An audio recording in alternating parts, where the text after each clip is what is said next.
안녕하세요. 복수심에 활활 타올라 이젠 악과 깡만 남은 40대 초반의 여자입니다. 결혼할 때 제일 피해야 할 놈 중에 하나가 내 가족, 네 가족 구분도 못하는 등신 같은 효자라고 했던가요? 저도 효심으로 따지면 어디 가도 뒤지지 않는 사람이라 생각했는데요. 이럴 거면 지 엄마랑 살지 대체 왜 저한테 장가를 왔는지 의심이 되는 모지리 같은 남편과 며느리를 글자 그대로 묶어놓고 주머니를 탈탈 털면 돈이 나올 거라 생각하는 무식한 시어머니에게서 겨우 탈출한 얘기를 한번 해볼까 하고요. 어쩜 무슨 복이 이렇게도 많아서 평생을 살면서 한 명 만나기도 어려운 시댁 식구들을 이렇게 한꺼번에 쌍으로 만났는지 다시 생각해도 신기하기만 하네요. 이 인간들 만나기 전 제 인생은 평화로움 그 자체였습니다. 산 좋고 물 좋은 시골에서 살았거든요. 저희 집은 할아버지 때부터 흑염소 농장을 했었어요. 아버지 만나서 도시에서 시집온 어머니도 아름다운 시골 경치에 푹 빠져서 장화 신고 몸빼 바지 입고 사주팔자인 전혀 없을 것 같은 농사일을 시작하시게 됐죠. 장녀인 저 역시 자연스럽게 어렸을 때부터 부모님을 도와 농장 일을 어깨너머로 배우게 됐습니다. 그때까지만 해도 동네에서 아는 사람들끼리 아니면 여기 농장 집이 좋다더라 입소문이 나서 동네 사람한테 소개를 받은 사람들 또 그 사람들의 지인들까지 그렇게 소규모로 장사를 하는 정도였어요. 가격이 워낙 비싸기도 하고 한 마리에서 나오는 양이 그렇게 많지도 않았으니까요. 할아버지도 부모님께서도 장사를 막 그렇게 크게 벌리실 생각도 없으셨던 것 같아요.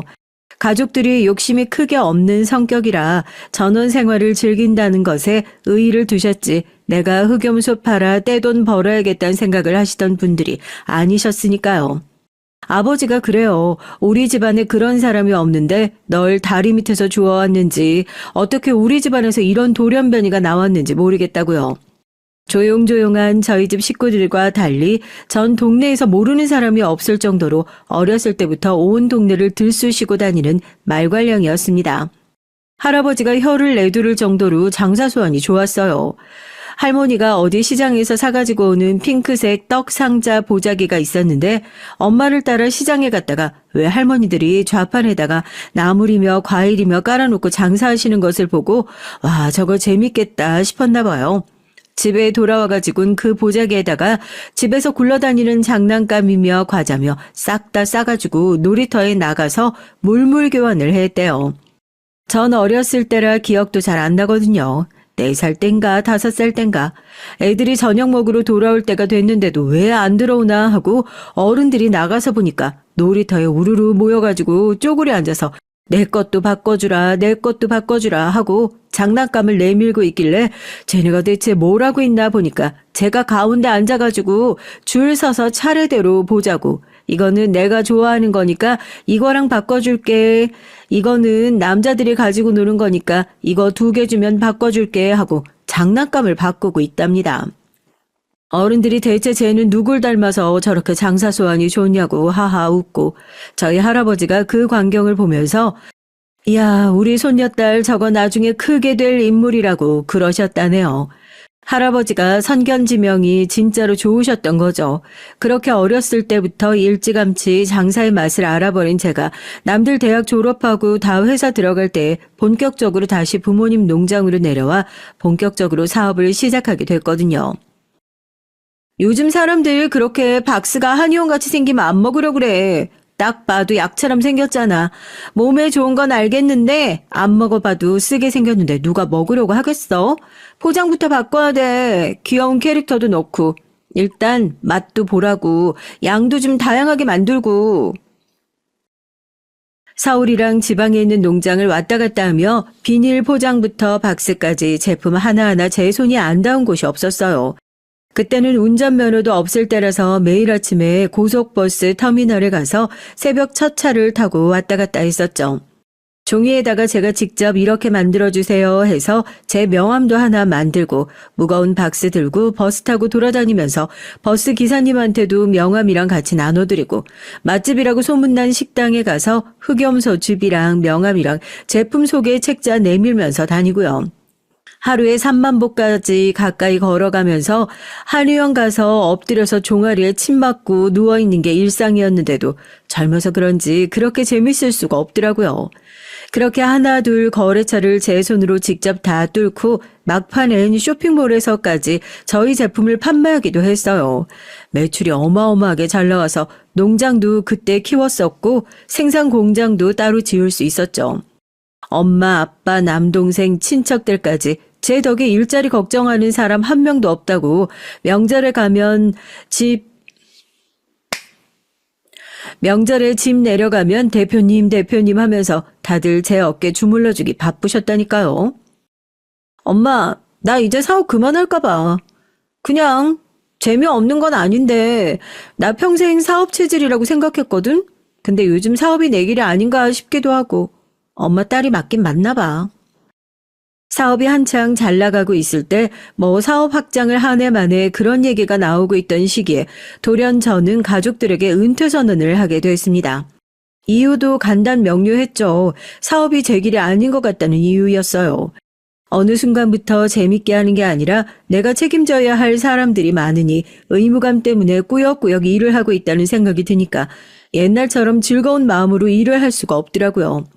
오히려 일을 하면 이것저것 기획을 하고 아이디어를 구상하는 것이 즐거워서 회사를 다니면서 이쪽 일을 해봐야겠다 싶어서요. 잘 키워놓은 사업은 그대로 부모님과 남동생이 이어서 계속 진행을 하게 됐죠. 평범한 농장을 잘 나가는 사업체로 성장시켜 놓은 사람인데 회사 들어가는 게 어려웠겠어요. 대표하던 사람이 평사원 하는 건데요. 경험 살려서 30대 중반에 그렇게 늦가기 신입사원이 됐습니다. 처음에 회사 들어가고 나선 많이 버벅거리기도 했어요. 여태까진 제가 결정을 내려야 하는 사람이었다면 회사원이 되고 난 이후엔 제가 뭔가 성과를 내고 결정을 받아야 하는 입장이 됐으니까요. 그동안 제 밑에서 일을 하셨던 분들이 얼마나 힘드셨을지 저도 조금이나마 이해하는 계기가 됐네요. 실수도 많고 배움도 많던 그 시기에 남편을 만나게 됐습니다.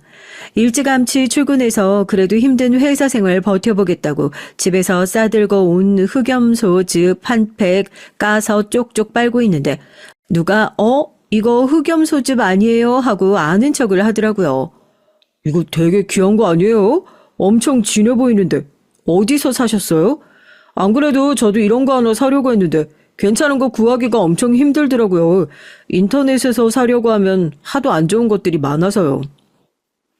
물건 파는 것 같아서 좀 그렇긴 한데 이거 저희 집에서 만드는 거거든요. 하나 드셔보실래요? 드셔보시고 괜찮으시면 제가 주문해 드릴게요. 저희 집 거라 하는 말이 아니라 진짜 괜찮아요. 어디 카페에서 소개팅하면서 커피 나눠 마시는 것도 아니고 쾌행한 얼굴에 직장인 둘이서 나란히 탕비실에 앉아서 흑염소즙 나눠 마시면서 이거 진짜 괜찮다, 주문 좀 할 수 있냐 이런 얘기를 하면서 친해지게 됐어요. 집이 흑염소 농장을 하냐고 자기도 나중에 시골에 내려가서 사는 게 소원이라는 얘기를 하더라고요. 평생 시골에서 나고 자라서 그런지 지금은 서울에서 직장 생활을 하고 있긴 하지만 저도 언젠가 은퇴를 하게 된다면 다시 귀촌을 해서 시골에서 소박하게 부모님 농장 근처에 집 한 채 짓고 사는 게 소원이거든요. 은근히 얘기가 통하는 부분이 많더라고요. 자기 가족들이며 친척들 준다고 흑염소즙을 어마어마하게 많이 주문해줬어요. 그래서 괜찮아 보인 건 절대 아니고요. 이렇게 귀한 거 덕분에 잘 구했다고 밥도 사고 커피도 사고 웃기긴 한데 흑염소즙이 맺어준 인연이라고 해도 과언이 아니네요. 제가 그랬잖아요. 할아버지랑 부모님이랑 가깝게 지냈기도 했고 한땐 같이 부모님이랑 사업을 하기도 했으니까 남들보다는 더 애틋한 구석이 있어요. 어디 가서 저 같은 효녀 없다고 그런 소리도 듣고요. 남편이랑 연애를 하고 결혼을 결심하게 된 계기도 사실 이런 이유가 컸죠. 부모님에게 잘하는 사람 치고 나쁜 사람이 없다는 게 제 생각이었거든요. 처음 만났을 때도 그랬고 요즘 사람답지 않게 꼬박꼬박 안부 전화를 하는 것도 그렇고 다른 건 몰라도 어머님하고 참 애틋한 사이인가 보다. 그 모습이 참 보기 좋다고 생각했습니다. 아버지 돌아가시고 나서 남편 번듯하게 홀로 키워놓으신 어머님이었으니 본인이 더 잘해야겠다는 생각도 있었을 거고 삐뚤어지지 않고 잘한 것만으로도 배울 점이 많다 생각했었죠. 저도 뭐 우리 부모님한테 효도하니 그때까지만 하더라도 효자 만나면 안 된다는 사람들의 얘긴 본인의 부모님한테 못하는 사람이 괜히 하는 소리라고 그렇게 생각했습니다. 부모한테 개차반인 것보다 효자인 게 100배는 더 낫다고요. 그런데 막상 결혼 준비를 하는 과정에서 살짝 어라? 사람들이 조심하라고 했던 게 사실 이런 건가? 하고 멈칫했던 순간들이 몇 번 있었습니다. 그땐 사실 심각하다 생각하지도 않았던 건데 이제 와서 돌아보니까 그게 다 사람들이 입이 마르고 닳도록 얘기했던 일종의 힌트 같은 것들이었죠. 그때가 사귀고 나서 처음 맞는 제 생일이었습니다. 평소에 제가 뭐 제 생일을 잘 기억하지도 않고 생일이라고 뭐 특별하게 생각하지도 않았거든요. 그냥 가족들이랑 주변 친구들이랑 만나서 미역국 먹고 맛있는 밥 한 끼 먹으면 그만이지 뭐 특별한 날인가 하고 생각했었죠. 아침부터 보온 도시락에 자기가 직접 만들었다고 미역국 싸가지고 오고 퇴근하고 차에 타니까 남편이 꽃다발에 케이크까지 준비해서 건네는데 한 번도 특별하다 생각했던 적 없던 생일이 그날만큼은 특별하게 느껴지는 순간이었습니다. 아, 사람들이 이래서 사랑하는 사람과 평생 함께 해야겠다는 생각을 하는구나. 활짝 웃으면서 초를 불고 이 순간이 영원하게 해달라고 빌었죠. 둘이 함께 맛있는 저녁을 먹고 남편은 고심을 해서 골랐다면서 저에게 작은 선물 상자를 내밀었습니다. 열어보니까 예쁜 목걸이가 들어있더라고요. 자개가 들어있는 독특한 디자인이 제 마음에 쏙 들었어요. 어쩜 이렇게 내 마음에 쏙 드는 디자인으로 잘 골라왔냐고. 당신이 직접 해달라고. 너무 마음에 들어서 회사에 갈 때도 데이트할 때도 내내 하고 다녀서 사람들이 선물 받은 목걸이가 어지간히 마음에 드나 보다 다 얘기를 해줄 정도였어요. 여기까지만 해도 별로 이상할 게 없다 싶으시죠? 그리고 나서 본격적으로 결혼 준비를 시작하고 상견례장에 가서 어머님을 뵙는데 어머님 목에 어디서 많이 본 디자인의 목걸이가 걸려있는 거예요. 상견례장에도 제가 그 목걸이를 하고 갔거든요. 제가 하고 한눈에 바로 알아봤죠. 상견례장에선 뭐 특별한 거 없었어요. 그냥 형식적인 얘기하고 저희가 알아본 날짜 얘기하고요. 돌아오는 길에 남편한테 물어봤죠. 그 목걸이 어머님도 있었던 거냐고요. 아, 그때 당신 생일 선물로 목걸이 살 때 엄마랑 같이 갔었거든. 엄마가 예쁘다고 하나 사달라고 그러시길래 사드렸지. 우리 엄마도 되게 잘 어울리시지 않아? 아무리 그래도 그렇지. 차라리 어머님은 다른 디자인을 사주지. 왜? 고부간에 같은 목걸이 하고 다니면 사이도 좋아 보이고 좋잖아. 둘 다 잘 어울리는데? 괜히 심술이 나는 건 아닌데 굳이 거기서 나랑 같은 디자인을 하겠다고 하실 필요가 있나. 다음엔 그냥 다른 디자인으로 골라드려라 얘기만 하고 말았습니다. 찝찝한 데는 다 이유가 있어요. 어머님의 간섭은 그게 전부가 아니었거든요. 주말에 드레스 피팅을 앞두고 있는데 남편에게서 연락이 왔습니다. 자기는 영 보는 눈이 없어서 그러는데 엄마랑 셋이서 같이 가는 거 어떠냐면서요. 저희 엄마랑 같이 가도 불편한데 시어머니랑 같이 드레스 피팅 가는 며느리가 세상에 어디 있다고요. 혹시 옆에 어머님도 같이 있냐 하니까 같이 있답니다. 잠깐 나가서 다시 전화를 걸어라 했죠. 나 어머님이랑은 같이 못 간다고 미리 말도 없이 이게 무슨 경우냐고 딱 잘라서 얘기하니까 엄마가 서운해할 거라고 걱정을 하더라고요. 사촌 누나 결혼식 할 때도 엄마가 드레스 골라줬어. 친척 어른들도 드레스 다 잘 골랐다고 예쁘다고. 우리 엄마 안목 진짜 괜찮아. 남자가 보는 눈이랑 여자가 보는 눈이랑 다르다고. 그때 당신도 얘기했었잖아. 당신 그때 생일 선물로 받은 목걸이도 마음에 든다고. 그것도 우리 엄마가 골랐었던 거야. 사람 세워놓고 불편하게 하는 사람 아닌데 왜 그래? 그게 그거랑 다르지. 하여튼 난 절대 못 가. 이럴 거면 다른 날로 바꾸든지 해. 정말 띠용할 일이죠. 시어머니 옆에서 뻔히 듣고 있는데 제가 못 간다고 하면 또 옆에서 듣고 있으면서 절 뭐라고 생각하시겠어요. 남편이 어떻게 얘기를 전하긴 전한 모양입니다. 결국에 남편과 둘이서만 드레스 피팅을 가게 됐죠. 그게 내심 서운하셨던 모양인지 나중에 만나서 한 소리 하시긴 하더라고요. 자기가 드레스 골라줬던 사람들이 다 결혼을 잘했었다고. 제가 나중에 골라놓은 드레스 보고 네 체형이랑 별로 안 어울리는 드레스를 고른 것 같다고요. 내가 골라줬으면 더 예쁜 드레스를 골랐을 텐데 하고요. 어머님, 제가 입는 드레스인데 제 마음에만 들면 됐죠. 그때도 그냥 그렇게 넘어갔습니다. 그땐 그게 모종의 신호라는 걸 눈치채지 못했어요. 그저 내 남편이 남들보다 좀 눈치가 없는 타입이구나 했죠. 남편도 열심히 해명을 했고요. 어머님이 결혼하실 땐 형편이 어려우셔서 마음에 드는 드레스를 못 입어보셔가지고 그게 좀 한이 맺히신 것 같다. 주변에 결혼하는 사람들이 있으면 최대한 예쁘고 화려한 드레스를 골라주고 싶으셔서 더 그러시는 것 같다. 자기도 나중에 생각해보니까 당신 입장에서 그게 시어머니가 맘대로 드레스 고르고 입히려고 했던 것 같아서 기분 나빴을 수도 있을 것 같다 하고요. 또 중간에서 말을 그렇게 예쁘게 옮기니까 또 시어머니 딴엔 좋은 의도로 나름 신경을 써주신 건데 내가 너무 시어머니라고 해서 나쁜 시선으로만 바라본 건가 하고 되려 반성하게 되더라고요. 아직 결혼도 하기 전인데 이런 쓸데없는 것으로 굳이 시어머니랑 사서 기싸움을 하지 말자 하고 좋게 넘어갔어요. 그렇게 결혼을 하게 됐습니다. 저 결혼하면서 나름대로 되게 똑똑하고 야무진 결혼 생활을 했다 생각했어요. 불필요한 예단 예물 같은 것들도 전부 생략하고 결혼식에 들어가는 비용도 나중에 시댁에서 더 했네, 친정에서 더 했네 말 나오고 빈정상할 일 없도록 남편도 저도 나이 먹을 대로 먹었으니 부모님한테 손 벌리는 일 없이 각자 딱 반반씩 축의금도 우리는 부모님 두 분이고 어머님은 혼자 계신다고 사람 수대로 나누고 그런 거 없이 양가 딱 공평하게 반반씩 나누고 대신에 나한테 따로 들어온 축의금은 신혼여행 때 쓰거나 우리 필요한 혼수 살 때 보태 쓰자. 이것보다 더 공평한 결혼식이 어디 있겠어요. 그렇게 하고 나면 결혼식 끝나고 나서 쓸데없는 소리 안 나올 거라 생각했습니다. 그런데 그렇게 무 썰듯이 칼같이 반반으로 한 결혼에도 꼬투리 잡으려면 잡히더라고요. 신혼여행 다녀와서 선물도 똑같이 친정 아버지 어머니 선물 두 분 다 해야 하니까 시어머니 선물은 돈 더 써서 비싼 선물 사가지고 들고 갔죠.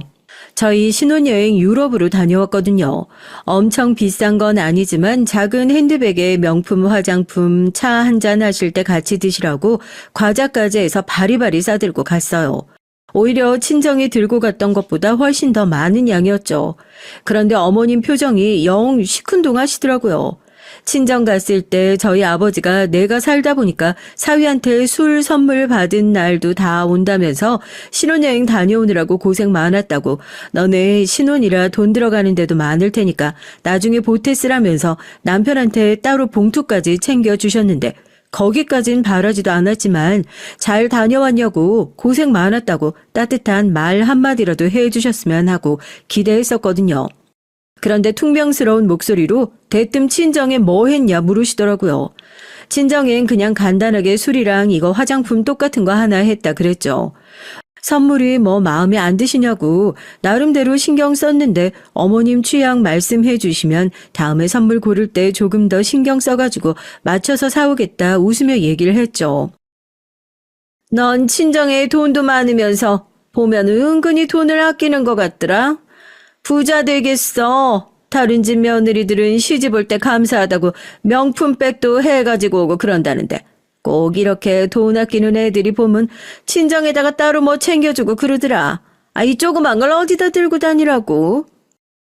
가방 브랜드가 마음에 안 드셨던 모양입니다. 포장지를 뜯지도 않으시고 제 앞으로 쓱 미시더니 이런 걸 어디다 들고 다니라는 거면서 시어머니 창피 줄 일 있냐고 그러시더라고요. 얼굴이 화끈거리더라고요. 제가 어머님을 까내리려고 하는 말이 아니라요. 어머님이 평소에 명품백을 들고 다니시는 분이라면 또 모르겠어요. 평소에 들고 다니시는 브랜드를 보고 똑같은 브랜드로 사온 거거든요. 솔직히 그 얘기를 들으면 언제부터 명품백 들고 다니셨다고 하는 생각이 울컥 들더라고요. 며느리 봤다고 안 들던 명품백이 들고 싶으신 건가? 그 생각도 들고요. 친정에 돈 많은 거랑 며느리 돈으로 명품백 들고 다니는 거랑 무슨 상관인 건가? 저 결혼할 때 시댁에서 딱히 받은 돈 하나 없어요. 서로 안 주고 안 받기로 뻔히 약속했으면서 이제 와서 이게 무슨 딴소리인가 싶고요. 남편도 자기 엄마가 그런 반응으로 나올 줄 몰랐었던 거지. 신경 써서 골라온 거 가지고 온 건데 왜 그러냐면서 명품백은 자기가 나중에 사드리겠다고 달래더라고요. 그러자 저희 시어머니 갑자기 거기서 입술을 꾹 다물더니 눈물을 뚝뚝 흘리시는 겁니다. 내가 뭐 못 바랄 거 바랬냐?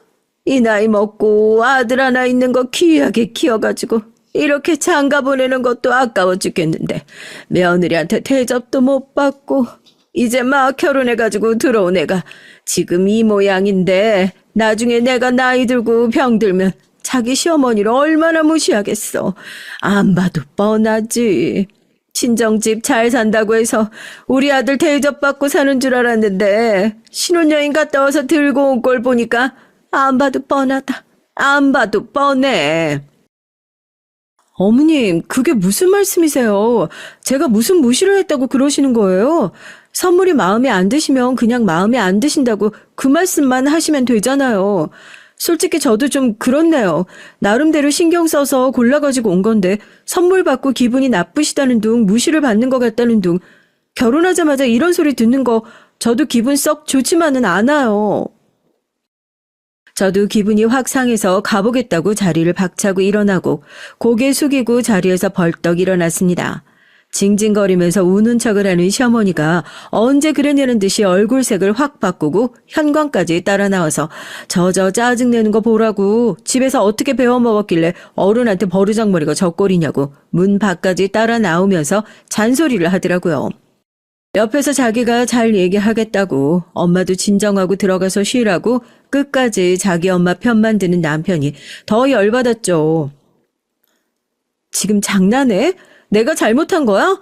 당신도 봤잖아. 나 솔직히 너무 기분 나빠. 선물 사가지고 이렇게 욕먹는 법이 어디 있어. 당신 우리 집에서 받았던 대접 생각하면 이거 완전 찬밥 신세 아니냐고. 어머님 원래 저러셔? 당신은 왜 거기서 어머님 편을 들어? 당신도 잘한 거 없어. 거기서 왜 어머니랑 똑같이 맞서서 싸우고 들길. 어른이 그렇게 뭐라고 하면 그냥 네 알겠습니다. 잘못했습니다. 그렇게 말하면 끝나고 말걸. 거기서 똑같이 맞받아치고 있으니까 일이 이렇게 커지는 거 아니야. 한 번 보고 말 사이도 아닌데 어머님한테 말을 꼭 그런 식으로 해야겠어? 나도 오늘 솔직히 당신한테 좀 실망이다. 일단 좀 진정하고 내일 아침에 전화해서 어머니께 사과드려. 그게 맞는 것 같아. 선물도 사가, 욕도 먹어. 이젠 사과까지 하랍니다. 친정에선 사위가 온다고 상다리가 부러져라 음식 차려서 융숭하게 대접을 하고 남편은 손 하나 까딱 안 하고 얻어먹다가만 왔는데 시댁에서는 욕 얻어먹느라고 배가 터질 지경이었죠. 그래도 남편 말대로 제가 어머니에게 따박따박 말대꾸를 했던 것도 사실이었고 결혼 초부터 그것도 신혼여행을 갔다 온 직후부터 시어머니와 그렇게 피 터져라 싸워서 좋을 게 뭐가 있겠냐 싶어 정말 울며 겨자 먹기로 다음날 아침 전화를 해서 시어머니에게 진짜 입이 떨어지지 않는데 죄송하다 먼저 사과를 드렸어요. 이건 뭐 사과를 받아주시는 건지 아닌 건지 저한테 돈 많다고 전부가 아니라고 좀 넉넉하게 써야 돈도 더 많이 들어오는 법이라고 너무 자린고비처럼 살지 말라고 그러시더라고요. 끝까지 그러시는구나 하고 한숨 푹 쉬면서 전화를 끊었습니다. 그때부터 어머니와 보이지 않는 전쟁이 시작됐던 것 같아요. 아니요. 2대1의 싸움이었죠. 남편과 시어머니가 한 편을 먹고 저 혼자 외롭게 홀로 싸우는 형국이었어요. 애초에 남편은 자기 마누라가 아니라 시어머니 말씀대로 나중에 본인 늙고 힘 없어지면 순종적으로 잘 모실 수 있는 며느리감을 고르기 위해 결혼을 한 게 아닐까 싶을 정도로 툭하면 시어머니와 함께 저를 갈고댔습니다. 대체 그동안 이런 가부장적인 모습을 어떻게 숨겨왔을까 싶더라고요. 해준 것도 없으면서 욕심만 많고 매번 그런 일이 있을 때마다 은근슬쩍 이게 다 제 잘못이다, 제 탓만 해대니 없던 정신병이 생길 것 같더라고요. 어쩔 땐 이게 정말 내 잘못인가 의심스럽기까지 했다니까요. 하지만 인간이 숨길 수 없는 세 가지가 가난, 사랑, 재책이라고 하잖아요. 전 여기에 또 한 가지를 더해 분수도 모르는 욕심은 절대 숨길 수 없다 생각합니다. 두 사람의 숨겨둔 속내는 얼마 못 가 그 정체를 드러냈으니까요. 아빠, 갑자기 무슨 일이야? 어? 갑자기 그렇게 큰 돈을? 아니, 왜 어쩌다가? 뭐 큰 문제 있는 건 아니지? 뭐 공장 운영하다가 그런 일이야 흔한 거니까. 그래 뭐 은행보다 낫지. 나도 김서방이랑 얘기 좀 해볼게. 내 돈이긴 해도 결혼했는데 괜히 아빠랑 비밀 만드는 것 같아서 좀 그래. 알겠어요. 내일 바로 연락 드릴게요. 아빠한테 갑자기 연락이 왔어요. 성금을 받기로 한 거래처 중에 한 군데서 문제가 생겨가지고 돈 나가는 게 살짝 꼬였다면서요. 은행 가서 빌려도 되는데 혹시 1억 5천만 원 빌려줄 수 있냐고 그러시더라고요. 은행에서 돈을 빌리면 중간에 돈을 갚더라도 중도 상환 수수료를 내야 하니까 아버지와 사업을 하면서 간단하게 차용증을 작성하고 무이자로 2억 안에서 돈을 빌려드린 적이 종종 있었거든요. 결혼을 하기 전엔 대수롭지 않은 일이었는데 결혼을 하고 나니까 제 돈이긴 하지만 남편에게 이런 방구 언급도 없이 저 혼자 결정을 한다는 것이 어쩐지 찝찝하게 느껴져서 얘기를 하고 말씀을 드리겠다 하고 전화를 끊었습니다. 사실 결혼을 한 이후로 각자 급여는 각자가 관리하고 있고 결혼을 하기 전에 모아둔 돈에 대해선 남편에게 한 번도 언급을 한 적이 없었거든요. 남편은 결혼하면서 저에게 통장까지 다 내보였는데 저 혼자만 괜히 비밀을 만들고 가지고 있는 것 같아서 찝찝하기도 해서 이참에 다 얘기를 해야겠다 싶기도 했고요. 그렇게 퇴근한 남편을 식탁에 앉혀놓고 얘기를 꺼냈습니다. 아빠 사업하고 있는 게 살짝 문제가 생겨가지고 내가 돈을 좀 빌려드려야 할 것 같아. 예전에 나도 아빠랑 같이 일을 했었다고 했잖아. 그때 모아둔 돈이 좀 있는데 그 돈에서 빌려드리려고 하거든. 전에도 이런 식으로 차용증 작성하고 빌려드렸던 적이 종종 있었고 그때마다 난 안 받겠다고 하는데도 이자까지 쳐서 기간보다 더 금방 갚아주셨고 물론 내가 젊었을 때 벌어둔 돈이긴 하지만 그래도 이제 결혼한 사이고 당신한테 상의도 없이 빌려드리는 건 아무리 생각해도 아닌 것 같아서 얘기는 하고 빌려드려야겠다 아빠한테도 그렇게 말씀드렸거든. 뭐 심각한 문제는 아니고 거래처한테 성금 받기로 한 게 안 들어왔나 봐. 제 얘기를 들은 남편은 심각한 얼굴로 얼마나 되냐고 묻더니 1억 5천이라는 액수를 듣고 펄쩍 뛰더라고요. 너한테 그 큰 돈이 어디 있냐면서요. 아까 얘기했던 것처럼 내가 젊었을 때 아빠랑 같이 사업하면서 모아뒀던 돈에서 그 정도 여유는 있다 얘기를 하니까 믿지 않는 눈치더라고요. 쓸 때는 써도 항상 아끼면서 생활하니까 그런 여유가 있을 거라 애초에 생각을 안 했던 모양입니다. 믿지 않는 것은 둘째치고 이젠 거짓말쟁이로 몰아가더라고요. 그 큰 돈을 친정에 덥석 빌려주겠다는 것도 그런데 당신이 그런 큰 돈이 있다는 걸 내가 어떻게 믿어? 당신 혹시 그 돈 대출이라도 받아서 빌려주려는 거 아니야? 그 돈 대출 받아서 빌려줬다가 장인어른이 못 갚기라도 하면 혼자 죽는 게 아니라 나까지 신용불량자 되는 거야. 누구 인생 망칠 일 있어? 절대 안 돼. 뭘 믿고 그 돈을 빌려드려? 방금까지 얘기했잖아. 내가 사업하면서 모아둔 돈이라고. 여유 있다고. 갑자기 뜬금없이 대출은 무슨 대출이야? 내 돈 가지고 내가 빌려주겠다는데 안 된다니 무슨 소리야? 그 큰 돈이 있다는 것을 어떻게 믿냐고. 절대 안 된다는 남편에게 솔직히 내키지 않았지만 뭐라도 보여줘야 믿을 눈치더라고요. 이대로 아빠한테 돈 빌려들었다가 무슨 닥달을 할지 모르겠다 싶어서 결국 사업하면서 모아둔 돈이 들어있는 통장을 꺼내 들었습니다. 10억이 조금 넘는 돈이 찍혀있는 통장을 보고선 남편의 눈이 휘둥그레졌어요. 방금까지 대출이니 뭐니 하던 남편은 이제 적반하장으로 이 큰 돈을 가지고 있었으면 어떻게 자기한테 여태 비밀로 할 수 있었냐고 적반하장으로 화를 내더라고요. 아니 이건 당신이랑 결혼도 하기 전에 내가 아빠랑 일하면서 모아둔 돈이야. 내가 모아둔 돈에서 내가 친정 도와주겠다고 하는데 왜 짜증이야? 우리 아빠가 돈 떼먹겠다는 것도 아니고 이자까지 쳐서 갚는다고 하잖아. 내가 당신이랑 결혼하면서 돈 내야 할 때 안 낸 적 있어? 통장을 들여다보고 있던 남편의 손에서 통장을 확 낚아채니까 언제 그랬냐는 듯이 꼬리를 또 확 내리더라고요. 당신이 젊었을 때 일 열심히 한 것은 알고 있었지만 이렇게 큰 돈 모아둔 줄은 몰랐다고. 장인어른 편하게 빌려주랍니다. 한술 더 떠서 자기가 여유가 있었으면 그 돈 자기가 장인어른 빌려주었을 텐데 여유가 없어서 못 빌려줘서 안타깝다나요?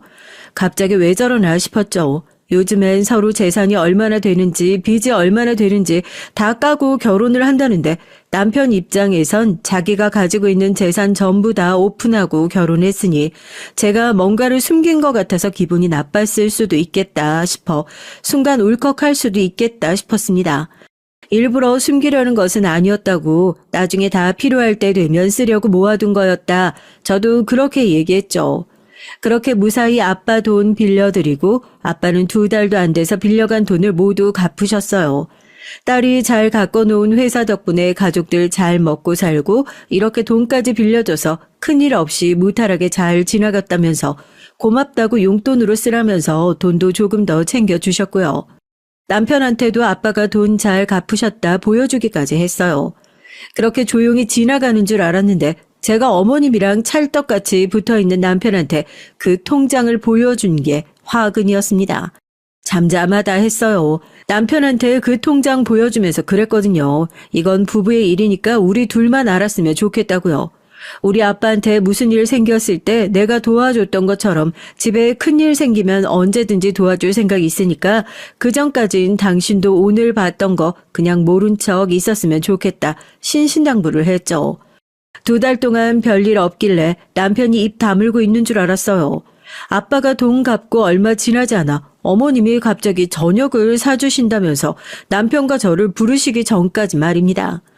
평소에 저희 부부한테 얻어먹었으면 얻어먹었지 뭐 한번 사주신다는 소리 안 하시는 어머님이 뜬금없이 저녁을 사준다시기에 무슨 일인가 의심스럽긴 했는데 아니나 다를까 입산 남편이 그새 가서 얘기를 했던 모양이에요. 아유, 오랜만에 이렇게 우리 세 식구 다 같이 모여서 밥 먹으니까 얼마나 좋니? 매일같이 이렇게 단란하게 지내면 참 좋겠다. 그치? 그러게요. 간만에 모이니까 반갑고 좋네요.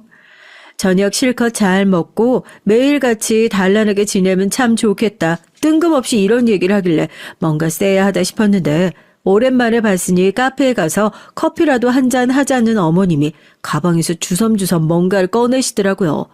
전원주택 팜플렛이었습니다. 내 친구가 부동산을 하는데 시골에 이번에 좋은 전원주택이 나왔다고 하더라. 종호 얘기 들어보니까 너도 나중에 시골 내려가서 살고 싶다는 얘기 했었다면서? 잘 됐지 뭐냐. 너네 은퇴하고 내려가서 시골에 집 사려고 하면 그때는 이거 비싸서 못 사. 지금 사둬야지. 이게 지금 13억인데 너 10억 모아둔 거 있다면서. 너네 아파트 그거 팔고 너 10억 보태고 인테리어까지 하면 딱 맞겠더라. 내가 다리가 아프니까 1층 쓰고 너네가 2층 쓰면 딱이지. 애 낳고 하면 내가 애 봐주고 얼마나 좋아. 식구들이 한 집에 모여 살아야지. 그래, 딱이네. 엄마도 모실 수 있고 당신도 시골 내려가고 싶다고 했었잖아. 나 벌써 계약금도 다 내놨어. 뭐?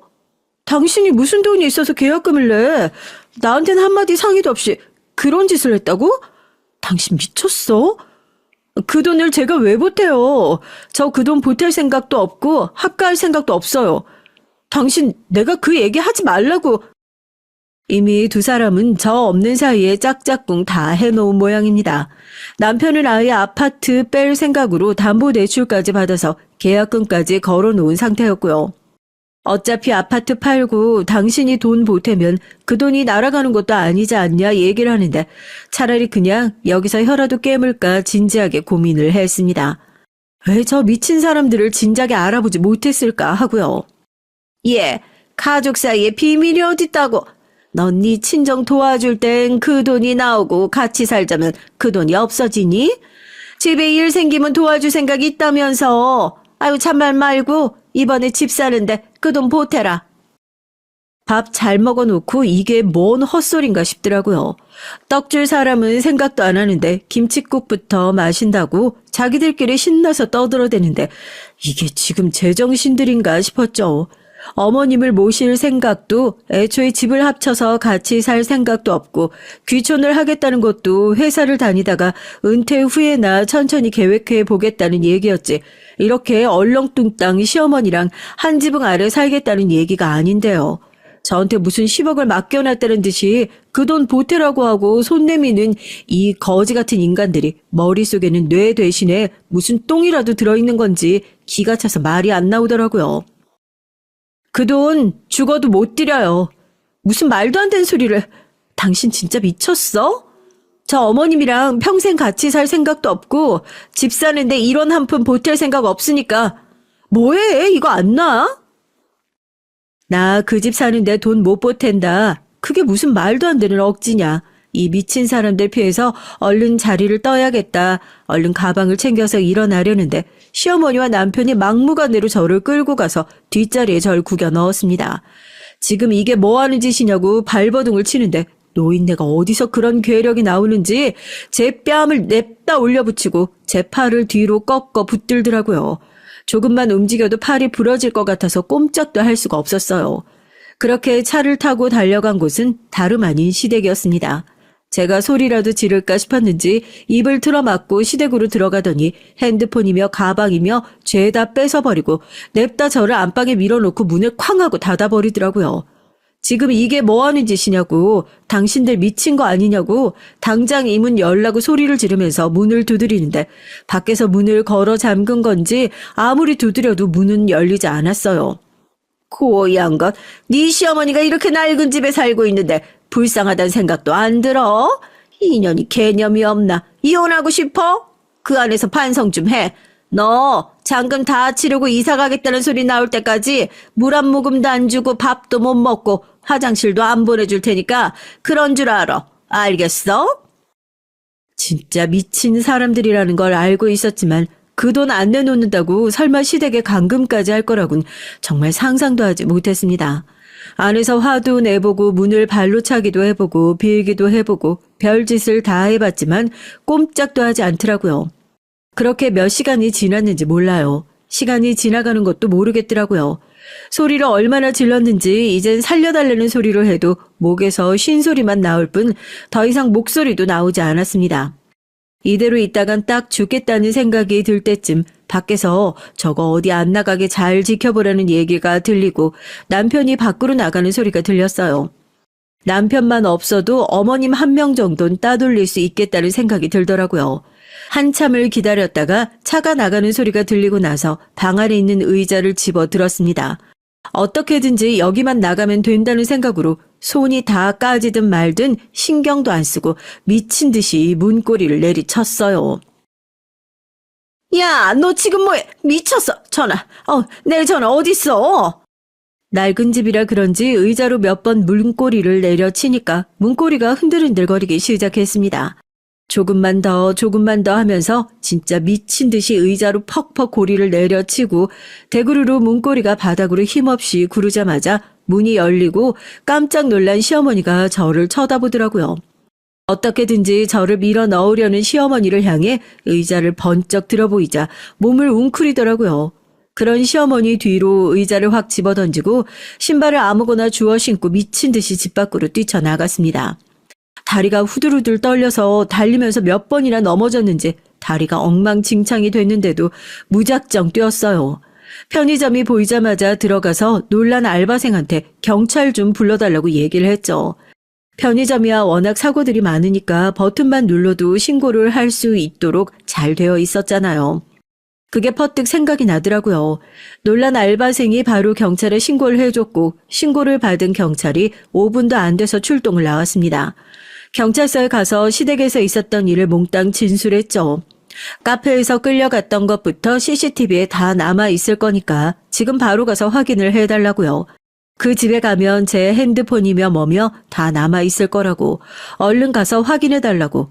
진짜 웃긴 게 제가 바로 가서 경찰에 신고할 것을 알았나 봐요. 핸드폰 위치 추적을 해보니까 멍청한 두 인간이 제 핸드폰을 없애면 뭐 해결이라도 될 줄 알았던 건지 그거 버릴 생각으로 어디 근처 저수지에 가 있다가 잡혔다고 하더라고요. 제 연락을 받은 부모님도 시골에서 다급하게 올라오셨고 10억에 눈이 먼 두 모자도 붙들려서 경찰서로 질질 끌려오게 됐습니다. 사부인, 제 말 좀 들어보세요. 제가 다 해명을 할게요. 얘가 지금 몸이 많이 안 좋은 상태라서 나는 애 건강 생각해가지고 시골에 집 얻어서 요양 차원에서 이사를 가자. 그렇게 얘기를 한 겁니다. 아유, 절대 나쁜 의도로 그랬던 게 아니었어요. 얘 꼴을 보세요. 정상인 애가 이렇게 나사 빠진 애처럼 밤에 저렇게 뛰어다니고 하겠냐고요. 애가 완전히 정신이 나가가지고 우리 아들이 힘들어해서 어디 공기 좋고 물 좋은 데 가면 좀 나아질까 하고. 아주머니, 여기 경찰서예요. 지금 끝까지 거짓말 하실 겁니까? 납치, 감금, 폭행. 여기 CCTV에 증거 다 남아있어요. 카페에서부터 차로 입 막고 끌고 가신 거, 아파트 엘리베이터로 끌고 올라가신 거, 살려달라고 소리 지르는 소리 들었다고 지금 주민 진술까지 다 남아있는데 이렇게 끝까지 거짓말 하실 거예요? 10억 갈취하시라고 감금하신 거 맞으시죠? 내가 아들 죽어라 열심히 키워가지고 그 구질구질한 집구석에서 나와서 좋은 짓 좀 살아보겠다는데 니들이 뭔데 니들이 뭔데 나를 무시하냐고. 야, 너네 집 돈 많잖아. 사부인 내 집 10억 아무것도 아니잖아요. 부자면 좀 나눠 씁시다. 네? 며느리라고 하나 있는 게 저렇게 돈독에 올라가지고 자기 시어머니한테 그렇게 바락바락 대들어서 내가 어른이라 교육 좀 시켰습니다. 이게 경찰에 잡혀가야 될 이유입니까? 예? 시어머니는 이미 제정신이 아니었어요. 돈 때문에 정신이 나가도 단단히 나가 있더군요. 대체 그 돈이 뭐라고 두 사람이 저렇게 돌아버린 건지. 저희 부모님은 고작 그 10억 때문에 딸이 이렇게 험한 꼴을 당했다는 사실이 아직도 안 믿긴다는 듯이 엉엉 울면서 경찰서에서 저를 끌어안으셨습니다. 경찰서에서도 고래고래 소리를 지르면서 자기가 뭘 잘못했냐 미친 사람처럼 소리를 지르는 시어머니를 보니까 제가 만약 거기서 의자로 문을 부수고 탈출하지 못했더라면 대체 얼마나 더 험한 꼴을 당했을지도 모른다는 사실에 소름이 끼치더라고요. 경찰서에서 진술을 마치고 두 사람은 구치소에 그대로 수감됐습니다. 죄질이 불량해서 징역은 절대로 피할 수 없을 거라고 하더라고요. 저에게 담요를 덮어주신 아버진 절대 눈도 마주치지 말라고, 얼른 집에 돌아가서 푹 쉬자고, 당분간 회사도 나가지 말고 병원이라도 다니자고 얘기하셨습니다. 저런 사람들에게 제 소중한 마음과 시간을 뺏겼다는 사실이 그제서야 얼마나 분하고 억울하던지요. 결혼 준비를 했던 시간, 결혼 생활을 했던 시간, 내가 잘못한 게 아니었을까 전전긍긍했던 시간을 그 모든 것들이 머릿속으로 스쳐 지나가면서 울컥 화가 솟았어요. 이대로는 저도 순순히 못 돌아가겠다 싶었죠. 저 사람들 얼굴 한 번만 보게 해달라고 부탁을 했습니다. 이 꼴을 하고 무슨 얼굴을 보겠다는 거냐고 부모님께선 뜯어 말렸지만 구치소 구석에서 다 포기했다는 듯이 앉아있는 두 사람에게 제가 걸어갔죠. 남편은 절 보면서 이제 속이 시원하냐고 그러더라고요. 제가 그랬어요. 속 시원하다고. 너 딱 어울리는 자리에 있으니까 너무 잘 어울린다고. 평생 그 안에서 썩어가지고 나오지도 말라고. 죽을 때까지 거기서 죽었으면 좋겠다고 그랬습니다. 시어머니가 뒤에서 미쳤냐고 내 아들한테 무슨 소리 하는 거냐고 창살을 붙잡고 고래고래 소리를 지르더라고요. 어떻게 했냐고요? 제가 그런 시어머니 얼굴에다가 침을 탁 하고 뱉었습니다. 그리고 뒷주머니에서 지갑 꺼내가지고요. 창살 안에 있는 시어머니 손 끄집어내서 100원짜리 동전 하나 꺼내 손바닥에 꼭 쥐어줬어요. 시어머니 얼굴이 실시간으로 일그러지는데 진짜 그 장면을 여러분들도 보셨어야 하는데요. 어찌나 통쾌한지요. 어머님 돈 좋아하시잖아요. 이제 들어가면 돈 쓸 일도 많을 텐데 이거 100억이다 생각하시고요. 당신들같이 거지 같은 인간들한테 적선하는 돈으론 이것도 큰 돈이다 싶은데 그것도 마지막으로 얼굴 보면서 아깝다 생각 안 할 테니까 사양 말고 받아두세요. 네? 그러니까 분수에 맞게 살라고요. 제발 분수에도 안 맞게 남의 것 좀 욕심내면서 살지 마시고요. 이 거지들아. 제가 웃으면서 뒤를 돌아가니까 시어머니는 동전을 집어 던지면서 욕을 하고 발을 구르면서 난리를 쳤고 경찰들은 좀 조용히 하라고 소리를 지르면서 시어머니를 뜯어 말렸습니다. 그렇게 저희 가족은 경찰서를 빠져나왔어요. 진짜로 속 시원한 복수는 아마 지금부터 시작일 것 같네요. 그동안 모아둔 돈 제가 이제 어디다 쓰겠습니까? 원래 다른 데는 아껴도 변호사 쓰는 돈은 아끼지 말라고 누가 그러더라고요. 우리나라에서 이름난 로펌 변호사 선임해서 이 사람들한테 있는 죄 없는 죄 다 끌어다 붙여가지고 돈이 얼마가 들던 간에 최대한 오랫동안 깜빵 안에서 곰탕처럼 푹 고아져서 나올 수 있도록 한번 만들어 보려고요. 그 사이에 대출까지 받아서 넣어놓은 계약금은 휴지 조각이 될 거고 직장은 날아갈 거고 깜빵 갔다 나오면 신용불량자 신세가 될 거고 출소를 해서 나오고 나서도 사회에 복귀를 못할 정도로 이제 그 인생들 천천히 한번 망쳐볼 생각입니다. 제 인생을 힘들게 한 대가 배로 아니 곱절로 돌려줄 생각입니다.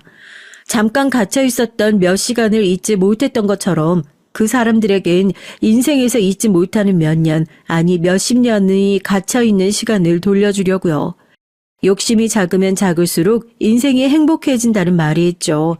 내 것이 아닌 것을 욕심내면 인생이 얼마나 망가지는지 이렇게 가까운 사람들을 통해서 배우고 싶진 않았지만 또 한 번 배우게 됐습니다.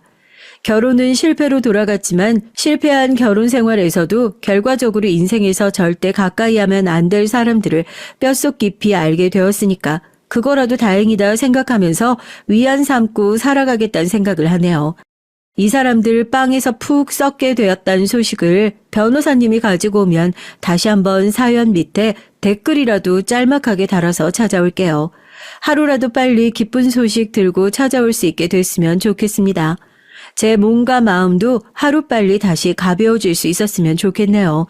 이혼의 상처보다 사람에게 배신당했다는 것이 괴롭지만 이것 또한 시간이 지나면 아무 일도 없었다는 듯이 훌훌 털어버리고 괜찮아지는 날이 올 수 있게 되겠죠. 부디 그렇게 아무렇지도 않아지는 날이 저에게도 빨리 찾아오기를, 다시 소박하게 시골에서 예전처럼 새로운 삶을 시작할 수 있게 되길 바라며 이만 제 얘기를 끝마쳐 보겠습니다. 감사합니다. 안녕하세요. 저는 조금 있으면 반백살 50을 앞두고 있는 여자입니다. 세상에 영원한 비밀은 없다는 얘기 들어보신 적 있으시죠? 전 최근에 그 사실을 아주 절실하게 느낀 사건이 있어서 사연을 보내게 됐어요. 저에겐 남편과 눈에 넣어도 아프지 않을 아들이 하나 있어요. 제가 결혼을 좀 늦게 했습니다. 전 40이 다 된 나이였고 남편은 40 중반이었어요. 남편은 저희 부모님이 하시는 정육점 단골 손님이었습니다. 사람이 서글서글하고 손이 큰 게 제 스타일이다 싶었는데 마침 노총각이길래 제가 먼저 꼬셔서 결혼까지 골인했네요.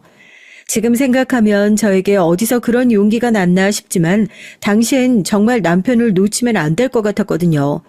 남편은 덩치도 좋고 서글서글해요. 가장 마음에 들었던 건 자상하고 손도 아주 크다는 겁니다. 제가 원래 속이 좁은 사람을 딱 싫어하거든요. 저희 친정 식구들이 많이 속이 좁아요. 전 어릴 때부터 가난했습니다. 그냥 가난한 정도가 아니라 정말 찢어지게 가난했다는 말이 맞을 정도였어요. 아버지가 작은 사업을 하시다 망해버리는 바람에 가족들이 뿔뿔이 흩어져 살았고요. 저희 부모님은 저와 형제들을 시골 할머니 댁에 맡기고 서울로 돈을 벌러 올라가 버리셨죠. 저와 형제들은 학교도 간신히 다니며 자급자족해야 했습니다. 남들 얘기 들어보면 가족이 힘들수록 원래 똘똘 뭉쳐 서로 챙기고 도와주는 가족들도 있다는데 우리 집은 좀 달랐어요. 힘들수록 서로를 탓하는 건 물론이고 각자 이익만 챙기려고 했거든요. 저와 바로 위에 있는 언니는 고등학교를 졸업하자마자 공장에 취직해서 일을 했습니다. 전 상고를 나와서 자격증이 꽤 있어서 언니가 다니던 공장에 격리로 취직을 했고요. 그때가 언니와 제가 사이가 가장 안 좋았던 시기예요. 전 사무실에서 근무했고 언니는 공장에서 일했습니다. 서로 일하는 건물도 다르고 하늘 니늘도 달랐는데 어머니는 그게 항상 불만이었어요. 공장을 본인이 더 오래 다녔다고 일도 본인이 훨씬 더 많이 하는데 제가 월급이 왜 더 많이 받는 건지 모르겠다고 투덜거렸습니다. 말이 격리지 하루 종일 커피나 타고 심부름만 하는 일인데 왜 나보다 월급을 더 많이 준대? 네가 사장한테 말 좀 해서 나도 좀 사무실에서 써달라고 말 좀 해봐. 나도 커피 잘 타고 심부름도 잘해. 내가 노는 것 같아도 하는 일이 얼마나 많은데 언니 컴퓨터 아예 쓸 줄도 모르잖아. 근데 어떻게 사무실에서 일을 해? 언니를 기분 상하게 할 생각은 아니었지만 제가 부탁한다고 사장이 들어줄 것도 아닌데 괜히 기대하게 하는 것보단 솔직하게 말하는 게 나을 것 같아 한 얘기였습니다. 근데 언니는 제 얘기에 지랄 발광을 하며 제 머리끄덩이를 잡았어요. 그깟 컴퓨터 좀 쓸 줄 안다고 잘난 척은? 망할 놈의 공장 빨리 때려치우고 돈 많이 주는 대로 가야지. 더러워서 참나. 그냥 둘이 방안을 뒹굴고 싸우다 할머니에게 아주 혼쭐이 났어요. 안 그래도 귀찮은 저희가 큰 소리까지 내니 할머니는 욕을 퍼부으셨습니다. 한 번만 더 싸우면 셋 다 쫓겨낸다고요. 그때까지도 부모님이 서울에서 자리를 못 잡고 계실 때라 저희는 할머니 앞에서 찍소리도 할 수가 없었어요. 안 그러면 저희 삼남매 어디 갈 데도 없었으니까요. 그날 이후 전 정말 할머니에게 쫓겨나기라도 할까봐 얌전히 지냈어요. 그런데 언니는 달랐습니다. 뒤늦게 사춘기라도 왔는지 툭 하면 제게 화풀이를 했죠. 언니는 공장에 다니는 걸 창피해 했거든요. 하지만 그 시골 동네에 고졸인 저희가 할 수 있는 일이 많지 않았습니다. 그렇다고 쥐뿔도 없이 무턱대고 부모님이 계신 서울에 올라갈 수도 없고요. 언니를 이해하지 못하는 건 아니었지만 그 핑계로 자꾸만 절 힘들게 하니 저도 참아주기 힘들었습니다. 말도 안 되는 걸 가지고 절 괴롭혔거든요. 월급이 제가 많다는 이유로 저랑 있을 땐 일절 돈을 안 쓰려고 했어요. 세상에 자기 자매들은 어떻게들 하시나요? 저도 아래 남동생이 있지만 전 남동생이랑 있으면 제가 다 사줘요. 잘났든 못났든 엄연히 제가 윗사람인데 그게 당연한 거라고 생각했거든요. 근데 언니는 달랐습니다. 10원이라도 더 버는 사람이 더 내야 한답니다. 한 번은 아침에 출근을 했는데 버스를 타면서 버스비를 안 내고 타버린 거예요. 제가 제 것만 냈더니 기사 아저씨가 앞에 아가씨가 안 내고 탔다고 하더라고요. 전 언니를 불렀죠. 왜 버스비 안 내냐고요. 그랬더니 언니가 하는 말이 어이가 없었습니다. 아우 쪼잔해. 그거 얼마나 한다고. 그냥 좀 같이 내주면 되지. 다음에 내가 내줄 테니까 네가 좀 내. 언니는 저렇게 말한 게 한두 번이 아니었어요. 매일 다음에 버스비를 내준다고 하고선 한 번도 내준 적이 없었거든요. 버스 타기 전엔 한마디도 안 하고 있다가 버스에 올라타서는 모른 척 내달라고 하니 당황한 게 한두 번이 아닙니다. 저도 처음엔 언니니까 당연히 내줄 수 있지 싶어서 몇 번 별 생각 없이 내줬는데 이게 반복되니까 언제부턴가 빈정이 팍 상하더라고요. 거기서 끝이 아니었어요. 공장 근처 백반집에서 밥을 먹을 때도 자꾸 제게 밥값을 내라고 하더라고요. 밥값도 마찬가지로 처음에 한두 번 내주다가 짜증나서 한 번은 된통 화를 냈습니다. 아무리 제가 월급이 많다고 해도 그래봐야 얼마 차이 안 나요. 그리고 직장 다니는 사람들이 교통비, 밥값 내면 남는 것도 없잖아요. 언니, 자꾸만 이런 식이면 나 언니랑 밥 안 먹어. 내주는 것도 한두 번이지 거지도 아니고 왜 매일 동생한테 얻어먹고 난리야. 뭐 거지? 너 그게 언니한테 할 소리야? 이게 진짜 네가 요즘 언니한테 덜 맞았지? 그날 또 저와 언니는 식당에서 머리끄덩이를 잡고 싸웠어요. 그 시간대 식당엔 대부분 공장 사람들이다 보니 저희 자매의 소문은 삽시간에 퍼졌습니다. 그 이후로 공장에서 보는 사람마다 한 소리씩 했어요. 언니랑 한 집에 사는 한 식구면서 누가 사면 어떠냐고 저더러 쪼잔하다고들 했어요. 어떤 사람들은 언니한테 대들면 못 쓴다고 하기도 하고요. 전 기가 찼죠. 그건 우리 집을 모르니까 하는 소리예요. 제가 말씀드렸죠? 우리 집은 다들 각자 먹고 사느라 바빴다고요. 고등학생인 막내까지 자급자족이었습니다. 그런 동생이 안쓰러워서 전 동생을 살뜰히 챙겼어요. 저 아니면 동생을 챙길 사람이 없었거든요. 할머니 집에 얹혀 살긴 했지만 할머니가 저희를 달가워하지 않았습니다. 사실 할머니 마음도 이해가 되지 않는 건 아니에요.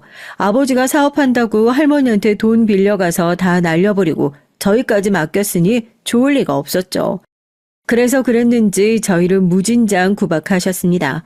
저희 삼남매가 들어오고 나서 아무래도 할머니 살림이 어려우셨겠지만 치사하게 매일 먹는 거 가지고 뭐라고 하셨어요.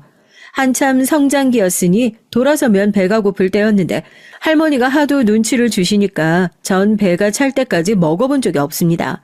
매일 쌀독에서 쌀을 꺼낼 때마다 쌀이 쑥쑥 준다고 하시지를 않나. 간식만 조금 먹어도 간식을 그렇게 먹고 하루에 꼭 3끼를 먹어야 하냐고 하셨죠. 저와 언니가 공장에 다니면서 야근이라도 하고 오면 그렇게 좋아하셨어요. 저녁까지 먹고 들어온다고요. 그러다 보니 소심하고 얌전한 남동생은 배고파도 배고프다는 말을 못했나 봐요.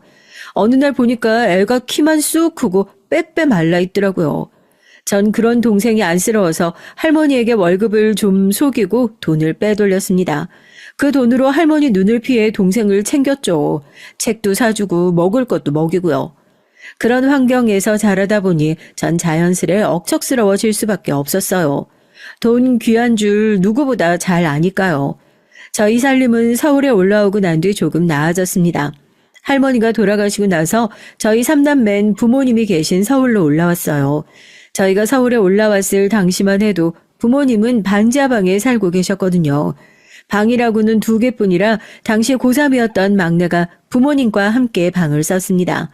그래도 남동생이 곧잘 공부를 잘했어요. 할머니 댁에 있을 때 다녔던 고등학교에서 서울의 명문대도 들어갈 정도로 공부를 잘한다고 했거든요. 모의고사 같은 걸 봐도 지역 내에서 1등도 한 적이 있고요. 전 동생이 기특해서 동생이 하는 일이라면 뭐든지 밀어주고 싶었습니다. 저나 언니는 공부 머리가 없어서 대학은 꿈도 못 꿨지만 우리 막둥이만큼은 어떻게든 대학을 보내주고 싶었거든요. 목표가 생기고 나니 돈을 버는 게 좀 덜 힘들더라고요. 부모님은 저희가 올라오기 전까지 식당에서 식자재를 납품하는 일을 하셨습니다. 전 평일엔 부모님 일을 돕고 쉬는 날이면 아는 분 정육점에 가서 고기를 자르고 배달하는 일을 도왔어요. 언니는 부모님 일을 돕기도 싫고 저와 함께 정육점에 가기도 싫다면서 결국 그렇게 싫다던 공장에 다시 들어갔죠. 반면 전 하나도 힘들지 않았습니다. 생각보다 몸을 움직이며 하는 일이 적성에 맞았거든요. 그러다 동생이 대박을 터뜨렸어요. 매일 컴퓨터에 앉아 뭘 하나 했는데 보안 관련 프로그램을 개발해서 개발자로 큰 회사들 여기저기서 스카웃을 받았습니다. 하지만 동생은 자기가 하고 싶은 일이 있다면서 함께 공부한 친구들과 회사를 차렸죠.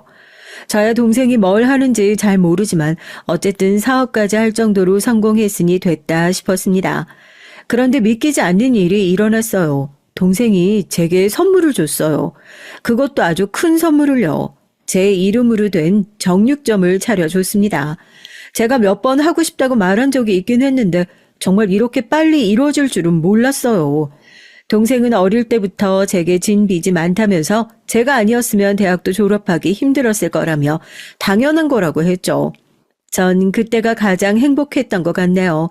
전 부모님과 함께 열심히 정육점을 운영했습니다.